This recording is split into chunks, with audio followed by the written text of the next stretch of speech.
This is not a battlefield. It is a kill zone. October 3rd, 1993. For the elite soldiers of Task Force Ranger, a 30-minute mission has just collapsed. They are now trapped in the very heart of their enemy's capital. For the next 15 hours, they will fight a battle that defines the limits of courage, tactics, and survival. This is the full story. Operation Gothic Serpent. The target, lieutenants of Warlord Mohammed Farah aided. The force, America's sharpest tip of the spear. Delta Force, the secretive operators for the direct action. The 75th Ranger Regiment to secure the perimeter. 160th SOAR, the Night Stalkers, to get them in and out. A perfect machine built for a surgical strike. But in the labyrinthine streets of Mogadishu, a trap was already set. Thousands of militia, armed with RPGs and heavy machine guns, were waiting. The plan was flawless. The environment was not. The assault begins with precision. Delta secures the target building. Rangers establish the outer cordon.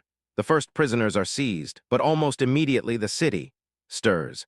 The skinnies, the militia, begin to mass. RPG rounds, inaccurate but terrifying, start arcing towards the helicopters. A catastrophic crackle over the radio. Super 6-1 going down. An RPG has found its mark. The tail rotor of Black Hawk call sign Super 6-1 disintegrates. The helicopter begins a sickening, uncontrolled spin. This is the moment everything changes. The mission is no longer a capture. It is now a rescue. The quick reaction force, a convoy of Humvees and trucks, is ordered to the crash site. But the narrow streets, now barricaded with burning tires and rubble, become a fatal funnel. The convoy, designed for speed, is now a crawling steel coffin. They take wrong turns. Ambushes erupt from every doorway. Casualties mount. They cannot reach Super 6-1. They are fighting just to stay alive, block by bloody block. As if scripted by tragedy, a second Black Hawk, Super 6-4, is shot down less than a mile away. Command now faces a nightmare. 2 isolated crash sites, a scattered and pinned ground force, and a city rising in unified, violent fury. In the circling Super 6-2, 2 Delta Snipers make a request. 3 times they ask, "We have to help, put us in."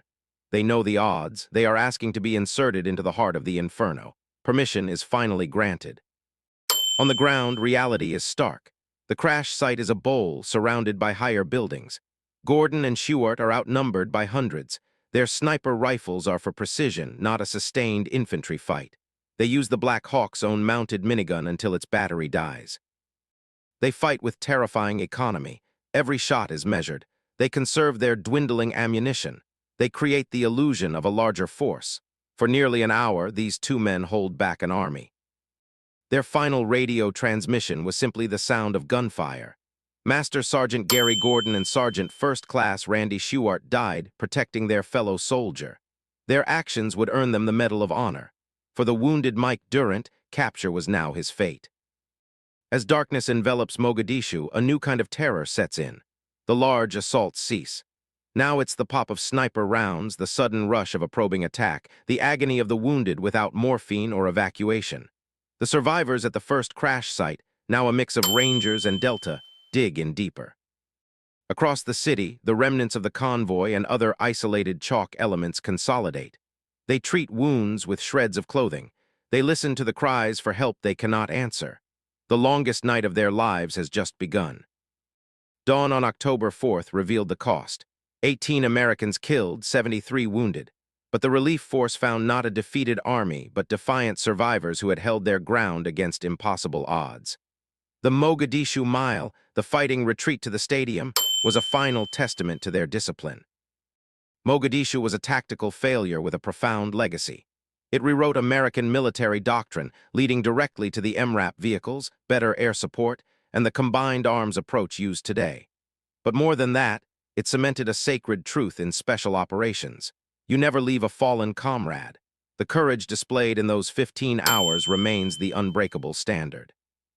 This is the depth of story we are committed to at Battle AI Forces. Subscribe and hit the bell to join us as we use cinematic AI technology to honor these complex chapters of history. We go beyond the headlines to analyze the tactics, the technology, and most importantly, the human spirit. In the comments, tell us, what other modern battle deserves this deep dive analysis? Thank you for watching.